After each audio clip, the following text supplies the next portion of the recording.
అనకాపల్లి జిల్లా బుచ్చయ్యపేట మండలం విజయరామరాజుపేట కాజ్వే వద్ద విద్యార్థి గల్లంతయ్యాడు. విజయరామరాజుపేట గ్రామానికి చెందిన ఆడారి రోహిత్ సరదాగా కాజ్వే వద్దకు వెళ్లగా కాలు జారిపోవడంతో నదిలో గల్లంతయ్యాడు. దీంతో విద్యార్థి కోసం పోలీసులు గాలింపు చర్యలు చేపట్టారు.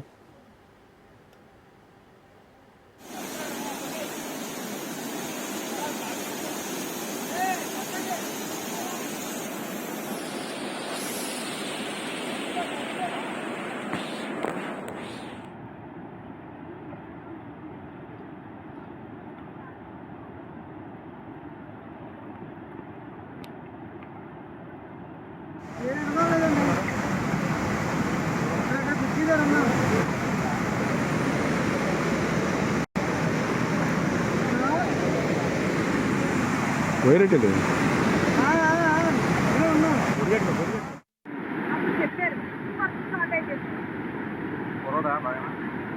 చెప్పారు